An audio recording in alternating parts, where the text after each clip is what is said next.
राष्ट्रपति प्रणब मुखर्जी कभी संकट मोचक तो कभी चाणक्य कहलाए। दूरदर्शिता ऐसी कि राजनीति के बड़े बड़े धुरंधर भी दादा की कार्यकुशलता का लोहा मानते। यही वजह है कि बंगाल के एक छोटे से गांव से उनका शिखर का सफर शानदार रहा। बीरभूम जिले के मिराती गांव में 11 दिसंबर 1935 को प्रणब कुमार मुखर्जी का जन्म हुआ। प्रणब बीरभूम के ही सूरी विद्यासागर कॉलेज में पढ़े और कलकत्ता विश्वविद्यालय से AA में इतिहास और राजनीति विज्ञान जैसे विषयों के साथ किया।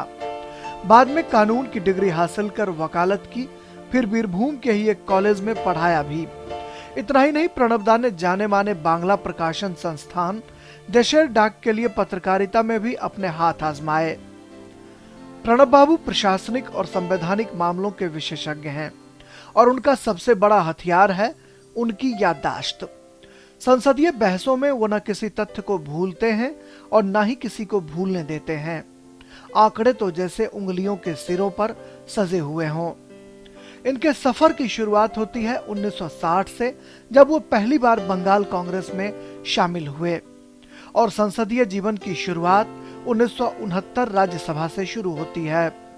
फिर 1973 में उप मंत्री और 1982 आते आते बेहद महत्वपूर्ण कहे जाने वाले वित्त मंत्रालय का जिम्मा संभालते हैं। 7 बार कैबिनेट मंत्री रहे प्रणब बाबू पद्म विभूषण और सर्वश्रेष्ठ सांसद के खिताब से भी नवाजे जा चुके हैं। प्रणब मुखर्जी की लोकप्रियता पार्टी की सीमाओं को ध्वस्त कर देती है, क्योंकि प्रणब राजनीतिक संबंधों के अलावा सार्वजनिक जीवन की जटिलता में मर्यादाओं को बखूबी निभाना जानते हैं। भद्रलोक का ये प्रतीक अब अपने नए और रोमांचक सफर की शुरुआत पर हैं। यहाँ भी सवाल किसी के मन में नहीं, बल्कि उत्सुकता है उन कदमों को लेकर जो प्रेरणा का एक नया कीर्तिमान गढ़ेंगे। ओम प्रकाश दास के साथ राजेश राज, DD न्यूज, दिल्ली।